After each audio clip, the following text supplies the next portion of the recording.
Boatworks Today is sponsored by Total Boat and Alexseal Yacht Coatings, as well as supported by the generosity from the beautiful folks over on Patreon.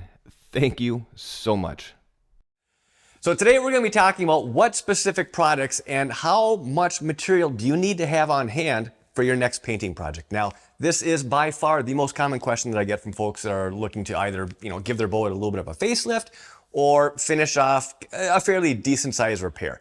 Now, I do have this information already out there on the internet.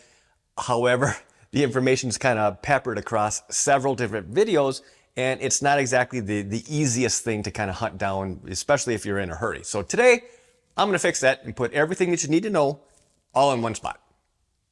So throughout this video, you're going to be hearing me reference several different types of materials, whether it's, different types of reducers or converters or top coats, whatever it may happen to be.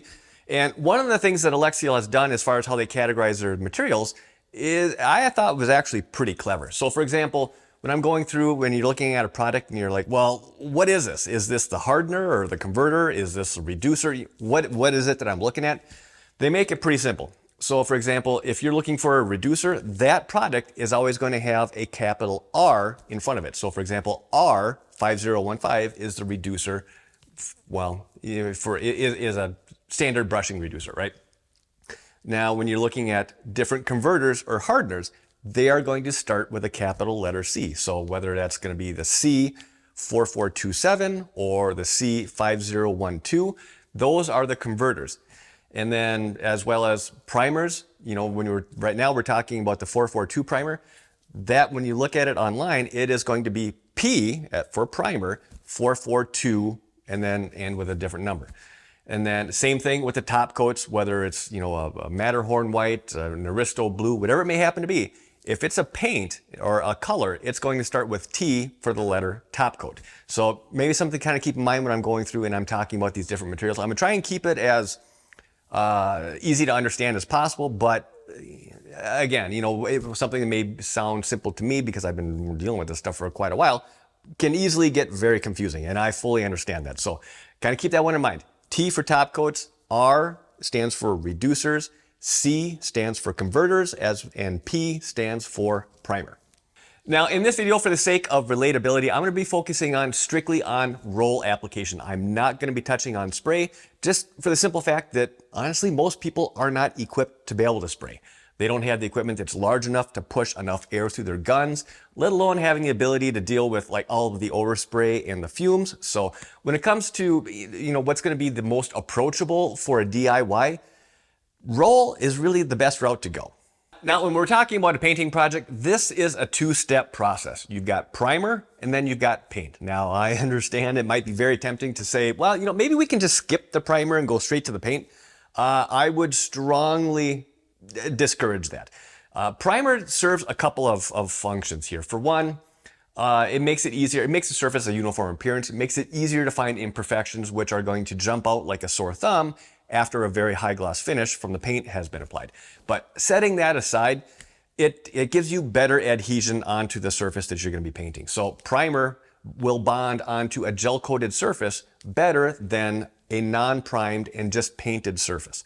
So the way that this kind of plays out here is that the primer bonds very well onto a prepped surface, whether that's just raw gel coat, fairing compound, whatever it may happen to be. And then the paint bonds extremely well to the primer. So by doing those two steps back to back, you're pretty much stacking your odds that the chances of failure or paint flaking off or failure in some form or fashion are going to be extremely minimized. So I would highly discourage the temptation of skipping the primer and then going straight to the paint. Now, as with most things in life, there are what I consider to be one possible exception to that, and that is if you are already dealing with a previously painted surface where the paint that was used was a two-part material like all grip. In that case, if your existing hull, I'm just going to use a hull as the example here, but if your existing hull has been painted with all grip and it's just kind of looking a little tired, you don't necessarily have to reprime. I'm not saying it wouldn't be a good idea, but technically, if you wanted to, and that surface is still in good shape, you can go through, clean it, scuff it, and then paint directly over top of that. Now, you cannot do that when you're talking about trying to paint, especially using Alexseal or a two-part material over top of a one. That's going to be a disaster waiting to happen. But I would say most people are not going to be in that situation. They're going to be starting off from square one. So I would just say, cross your T's and dot your I's. Plan on applying some primer, getting that sanded down, and then finally finishing it off with your paint. Now, when you're looking at the different types of primers that are available, and there are a few, there's really only one that you should be taking a hard look at, and that is going to be their 442, their finishing primer. Now, Alexseal does offer several different types of different primers, from high build to etching, depending on if you're working with metal or not. But really, those are best applied by spraying and not by rolling. Technically, can you roll them out? Yes. I mean, you can roll pretty much anything, but that doesn't necessarily mean it's going to roll out real well, and you're going to be setting yourself up for a ton of sanding to knock it all back down so that it's smooth. And then the kicker after all of that is that you still got to go back over top of those other primers with this 442 finishing primer. So in my opinion, skip the other ones unless you are specific. Well, I'm not going to go off in the weeds. If you're going to be working with aluminum, that's a different story. But if you're just looking to do, paint over gel coat, fairing compound, whatever, your boat, most boats, don't even bother looking at those other primers because they don't really apply to this type of an application, and just go straight to the 442. Now, 442 is a two-part primer. And essentially what that means is that it requires a converter or a hardener for it to set up and do its thing. Now, the converter for this primer is C as in Charlie 4127, and it is available in either quarts or in gallons. Now, these two components, the base 442 as well as the converter, these are mixed at a 1-to-1 ratio. And then after that, they can be reduced using their standard brush reducer. Ours in Richard 5015. I would say reduce it 15% to start. And then depending on what kind of conditions you're working in, temperatures, how breezy is it? These are all factors that will affect how quickly those solvents evaporate out of the mix. But I would say start with roughly about a 15% reduction. And then you can, after you do, a couple of feet or a small section, you can adjust that reduction either up or down depending on the conditions that you're working in.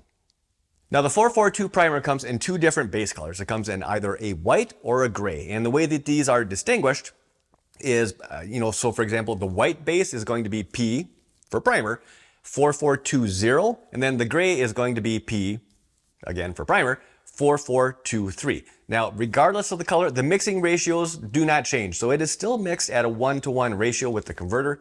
And then again, you're still going to reduce it roughly 15% to start. And then depending on what's going on, you can either adjust that up or down. Now, unlike a lot of the other primers that are available on the market from different brands, there is no induction time with this. So it's a dump and go. So mix it. It is a good idea to run it through a strainer before you start actually rolling it onto your hull. It's not so much of an issue if it's a brand spanking new can, but if it's a can that's been previously opened, it is a good idea to then, to mix it, reduce it, run it through a strainer just in case there's any little chunks of, whatever that may have fallen in there, just to get those out. Now, the application, again, I do have some slight variations compared to what's outlined on the technical data sheets from Alexseal. I tend to be very, very conservative with my numbers here. So what I always suggest to people, just so that they don't kind of, back themselves into a corner, is that when you're applying this material, each of the coats are applied anywhere between 12 and 24 hours apart. Now, technically, are there situations where a second or third coat can be applied sooner than 12 hours? Yes, there is. But I can't say you can't say that that's going to be possible across the board depending on the temperature and the outside conditions. So to be on the safe side, I say one coat every 12 to 24 hours. Now, if you're able to work within that window, you can come in, apply your second coat or your third coat. As long as you're within that 24-hour window, you do not have to sand between any of the coats or before applying any additional material. However, if you exceed that 24-hour window between coats, now you've got to sand that surface back down and then clean it and then get it prepped for additional layups. So if it is at all possible, what is always nice is if you can do I would say plan on being able to apply up to 3 coats of primer on 3 consecutive days. And then there's going to be some orange peel on the surface, and that's perfectly fine. It's not going to be much if you're able to get your reduction dialed in. But if you can get 3 coats over 3 days, there's no sanding in between there. You know, that's the thing. Yeah. As much good as sanding can do in a project, sanding sucks. Nobody enjoys it. Yeah, proof and point right here. This is the result if you do too much of it. So again, but if you overshoot that 24-hour window, it's not the end of the world, but you are going to have to sand it and clean it and then get it ready for additional layup. And I should mention, when you're prepping a brand new surface for that first coat of primer, you're going to sand that surface with, I say either 120 or 150. I think grit paper. I think Alexseal specifically says 120 grit because 120 grit isn't exactly the same, you know, or equal across different brands. So, I mean, one brand's 120 might be more or less coarse than another brand's 120. So that's why I generally say between 120 and 150, give that surface a thorough sanding, give it a good clean. Now everything is prepped for your first coat of primer.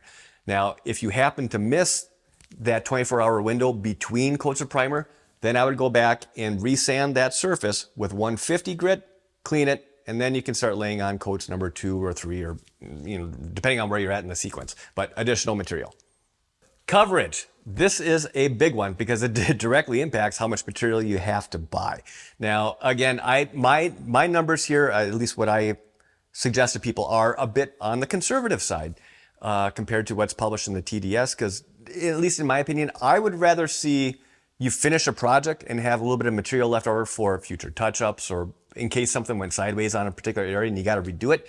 I would rather see you be in that position and have that material on hand rather than, you know, really pushing the envelope and getting to the point where you're going to be a little bit shy. That's not good. So what I suggest for coverage is that when you're on the primer, and it's actually the same with paint, at least, you know, what I recommend, is that for a mixed gallon of primers, that will be 2 quarts of the base, 442, as well as 2 quarts of the converter. So for 1 mixed gallon of material, you will get roughly 225 square feet of coverage twice.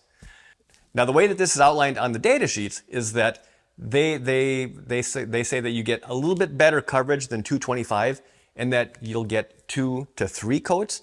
And that, while that may be true, a lot of it comes down to how it is that you're applying that material. If you're applying it a little on the heavier side, you're not going to get 3 coats. You're going to get closer to 2. And whenever you're doing this, there's always some waste. Maybe some gets spilled. The roller absorbs some of that material. That's essentially waste.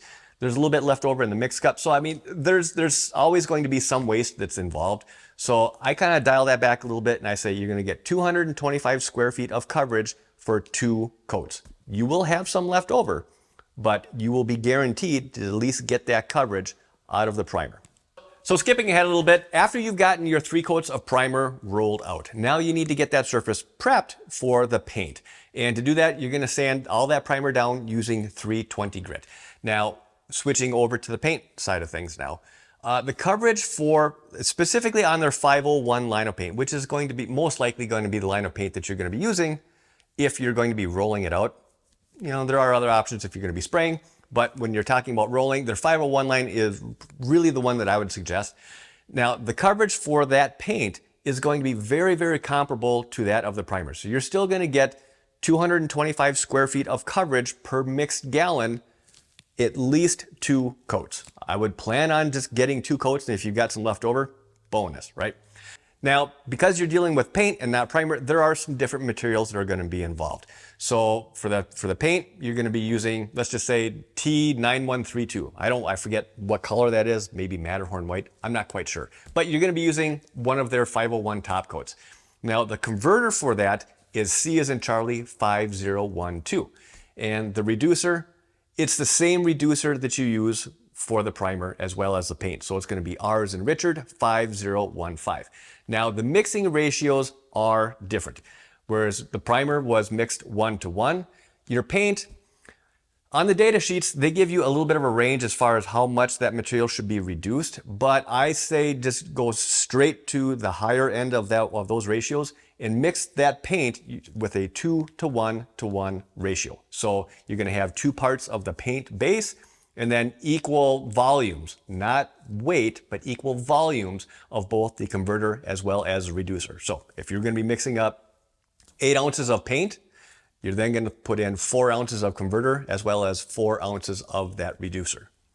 So when you're working with this 501 paint, in addition to the converter as well as the reducer, there is one optional additive that you can put in, which is their A5018, their rolling additive. Now, personally, I don't really consider this to be an optional additive, more of a mandatory additive because of strictly because of the difference that it makes when you're rolling this material out. The paint flows and levels so much better compared to not using it. Now, the 501 on its own still works extremely well, but this 5018 additive makes it that much better. And for the cost, it's not expensive. And one little bottle is enough for 3 mixed gallons of paint. So a little goes a long ways. So that's why I say I don't really consider it to be an optional additive, but more of a mandatory one. And yes, it truly does make that big of a difference. So this rolling additive that I just mentioned, it is mixed at a 1% ratio of the overall painting mixture. So that includes your paint as well as the reducer as well as the converter. 1%. Now, could you just take all of those, different ingredients, dump it all together, stir it and go? Technically, yes, and it will improve things. However, there is a way to mix this material to take full advantage of what that rolling additive can truly do.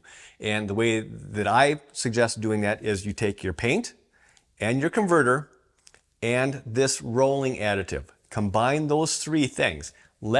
Cover it, let that material sit for 15, 20 minutes, just to let the chemistry, on the chemistry side, I'm gonna pretend to sound like I know what I'm talking about, but just to let all those molecules bind together and make each other happy, whatever. But if you mix it that way and allow that, for lack of better terms, induction time, then after that 15, 20 minutes, then add in your reducer, give it a stir, strain it, now you're ready to go. Giving it that induction time without the reducer added, it does make a difference. I can't say that it is going to blow your hair back, night and day difference compared to if you were just do a dump and go, but it does make a difference. So that's how I would suggest mixing that material in with the paint. Now, I think I've already touched on this, but this rolling additive is not needed when you're painting non-skid. It is only used when you're painting smooth surfaces. And the main reason being non-skid is so textured, having the paint flow out, it's not going to help you at all. But where it really shines is on smooth areas. Now, getting back to non-skid sections, the coverage rates of 225 square feet for the primer or the paint, I believe I already mentioned that only applies when you're painting smooth surfaces, not non-skid. That's a much different creature there. Now, I have already done a video outlining how to, figure out how much material you're going to use start to finish per square foot when you're doing a non-skid on your deck. And rather than rehash that here, I'm just going to link that video down below in the description. So if you have a project like that coming up, it might be pretty helpful. Now, before I button this video up, I understand I've gone over a bunch of different numbers and products and ratios and all this other nonsense. To make things simple, if you go to my website, millerboatworks.com, at the very bottom of that page, I have 3 articles, with one of them being essentially the cliff notes for all of the information here. It's an easy resource to be able to pull up quick and find out exactly, coverage, which materials, yada, yada, yada. So that might be something, bookmark it, kind of keep in mind, especially if you have a paint project coming up, because that is probably the most referenced page on that entire website. So, but it's all short and sweet. So it's easy to understand, easy to find the information that you're looking for. So there's also 2 other articles there, but I'll just let you go there and you can check them out on your own. It might be a surprise. And lastly, one thing I want to mention is that folks that are involved over on Patreon with this channel, they also get 10% off all of their Alexseal purchases. And if you're placing an order for several different items, that 10%, that adds up to quite a bit of money. So if you have a project like this coming up, that would be totally worth your time to get involved on there, even if it's just for a single month. And also some added benefits if you are involved over there as well. If you have some questions as you're working through your project, that's also where I offer all of my consultings, where I work one-on-one with folks with their projects. And that has turned out to be a wonderful resource for folks that are doing different parts of a project for the first time, or they're just running into a wall and they're not quite sure what the problem is. That has worked out to be a very, very good resource for a lot of folks. So again, I'll have links for all of this information down below in the description. And on that note, I am going to button this up. So as always, I hope you found this video interesting. I hope you found it helpful. And if you did, hit that thumbs up button. If you're not already subscribed, hit that subscribe button and the notification bell so you get notifications from every video that comes up. Thank you in advance. Greatly appreciate it. If you have any questions, comments, feel free to leave those down below. I will do my best to follow up with you. And as always, I want to thank you for your time. Thanks for watching. Have a wonderful weekend. And I'll see you in the next video. Peace! This has been a BoatworksToday production.